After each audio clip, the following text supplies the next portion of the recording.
नमस्कार। आज हम वेव एंड ऑसिलेशंस फिजिक्स के पेपर सेकंड में जो कुछ दिनों से अध्ययन कर रहे थे इलेक्ट्रोमैग्नेटिक वेव, उसमें आज हम propagation of electromagnetic wave in conducting medium का अध्ययन कर रहे हैं। देखिएगा, जब हम कह रहे हैं कि हम कंडक्टिंग मीडियम पर वेव का प्रोपेगेशन ले रहे हैं, इसका मतलब हुआ कि जो कंडक्टिविटी का मान है वह काफ़ी ज़्यादा है, शून्य से ज़्यादा है, लेकिन हम कह सकते हैं इनफाइनाइट से कम है।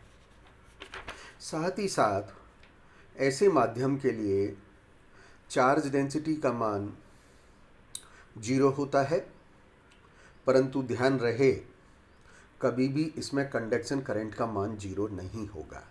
कंडक्शन करंट यानी जे का मान हमेशा एग्जिस्ट करेगा। अब हम कंडक्टिंग मीडियम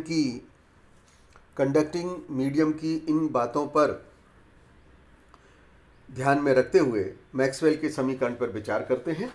तो मैक्सवेल के जो समीकरण है वह है प्रथम समीकरण, divergence D equals to rho से हम divergence E equals to rho by epsilon not equals to 0 प्रथम समीकरण ड्राइव कर लिए हैं, तथा मैक्सवेल की द्वितीय और तृतीय समीकरण से हमने द्वितीय और तृतीय समीकरण ड्राइव की है, जिसके अनुसार divergence B equals to 0, curl of E equals to minus dB by dt is equals to minus vector B dot.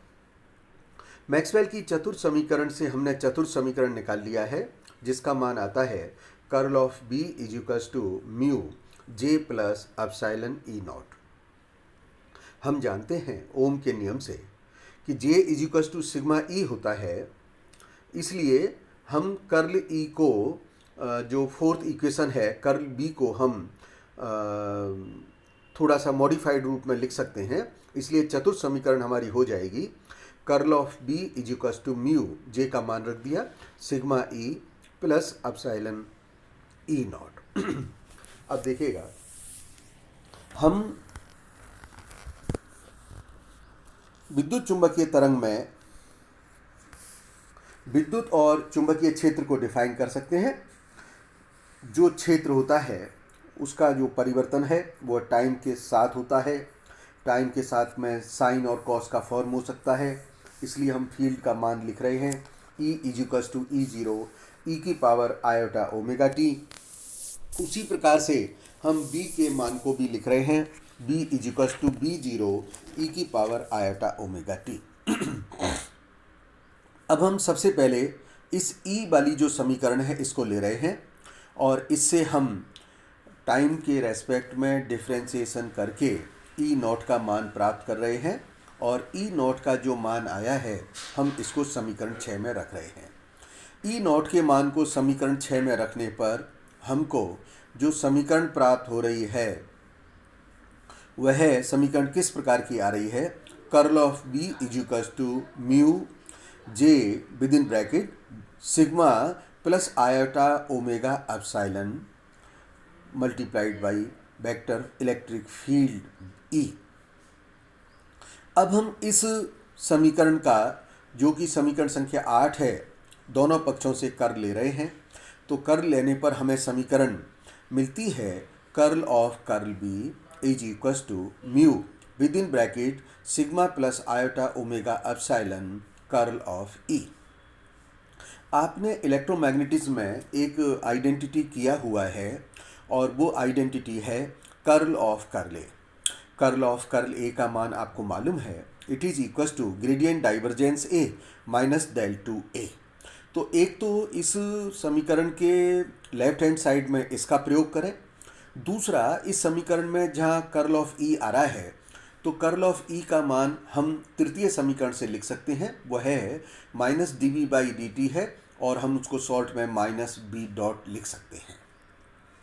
तो जब हम ऐसा लिखेंगे तो हमें समीकरण जो मिलेगी वह समीकरण 10 मिलेगी,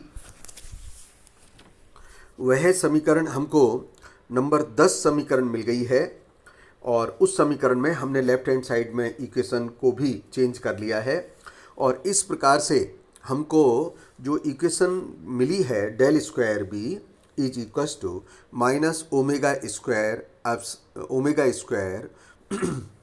mu epsilon minus iota omega mu sigma with in bracket and it is of course magnetic field vector B. जिस प्रकार से हमने इक्वेशन नंबर 11 को प्राप्त किया है बिल्कुल उसी प्रकार से आप वेक्टर फील्ड बी को लेकर के जो बी लिया है B is equals to B zero E की पावर आयोटा ओमेगा टी, बिल्कुल इसी प्रकार से जिस प्रकार से मैंने इलेक्ट्रिक फील्ड को सॉल्व किया है आप मैग्नेटिक फील्ड के सॉल्यूशन देख सकते हैं। मैंने सॉल्यूशन दे दिए हैं और जब हम उस सॉल्यूशंस पर विचार करेंगे तो हमें मैग्नेटिक फील्ड की तरह एक इलेक्ट्रिक फील्ड के लिए इक्वेशन नंबर 12 प्राप्त हो जाएगी। तो जो समीकरण 11 और 12 आई है, यदि हम इस समीकरण में iota omega mu with in bracket sigma plus iota omega epsilon को यदि हम गामा स्क्वायर लिखें तो मैग्नेटिक फील्ड और इलेक्ट्रिक फील्ड के लिए जो इक्वेशन हमें प्राप्त हो रही हैं वह समीकरण 13 में दर्शाई है और वह समीकरण है del square B is equals to gamma square B and del square E is equals to gamma square E. Gamma क्या है? एक प्रोपेगेशन कांस्टेंट है और यह जो प्रोपेगेशन कांस्टेंट है यह प्रोपेगेशन कांस्टेंट एक कॉम्प्लेक्स क्वांटिटी है, यानी उसमें रियल पार्ट है, इमेजिनरी पार्ट है, इसलिए मैंने गामा को अल्फा प्लस आयोटा बीटा से लिखा है।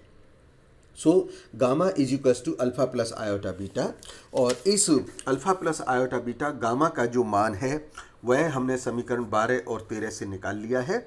जो मान इस प्रकार से हमें इक्वेशन नंबर 14 में प्राप्त हो रहा है।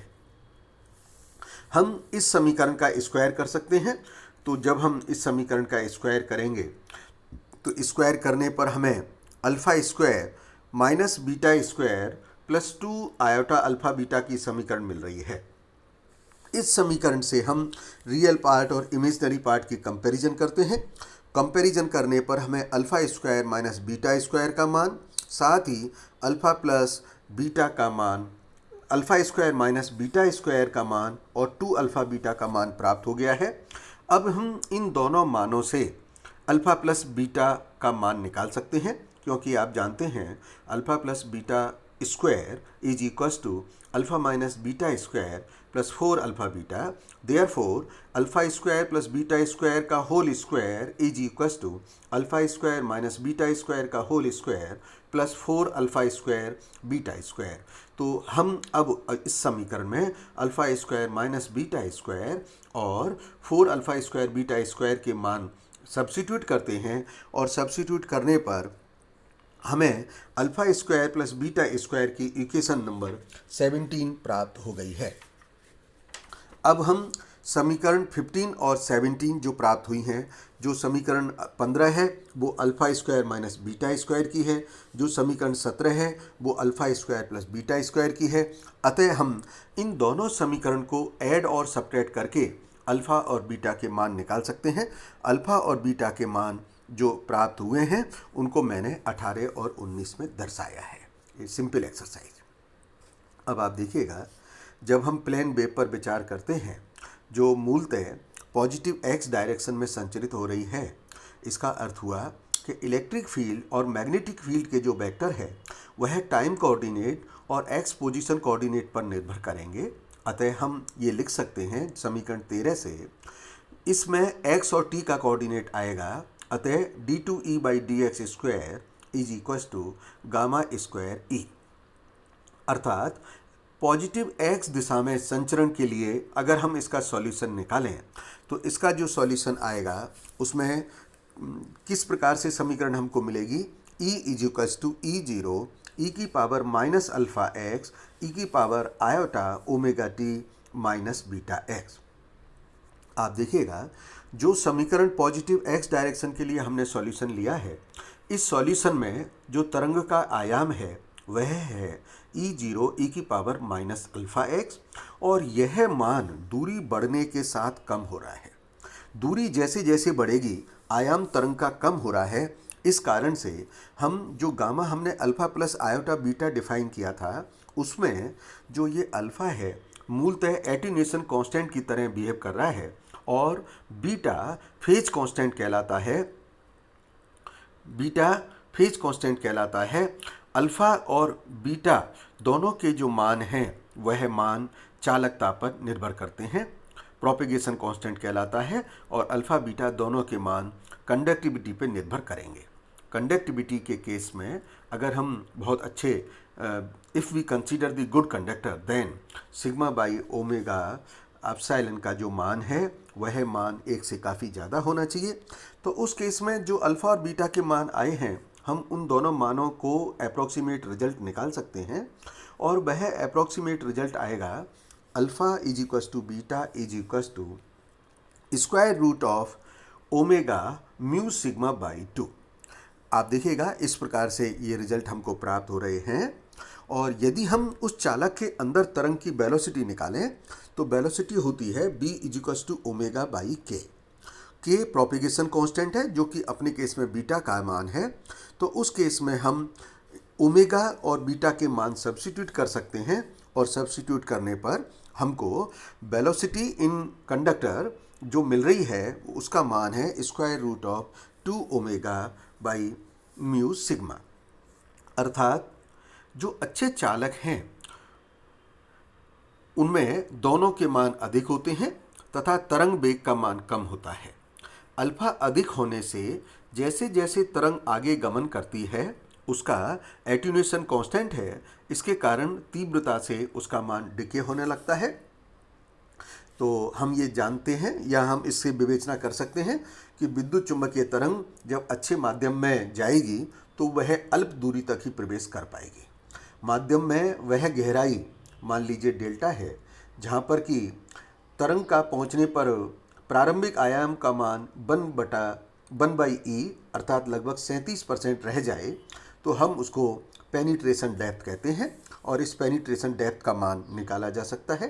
पेनिट्रेशन डेप्थ यानी x तक अगर वो गई है तो मान लीजिए यह डेल्टा है, तो उस केस में जो समीकरण बनेगी वह समीकरण हो गई E0 e की पावर माइनस अल्फ़ा डेल्टा और it is equals to E0 capital E0 जो एम्पलीट्यूड है स्मॉल e की power -1। Therefore delta which is equals to 1 by alpha is equals to square root of 2 mu omega sigma. इस प्रकार से हम चालक के केस में इलेक्ट्रोमैग्नेटिक वेव की वेलोसिटी निकाल सकते हैं और कितना इसका पेनिट्रेशन डेप्थ होगा उसके मान की भी गणना की जा सकती है।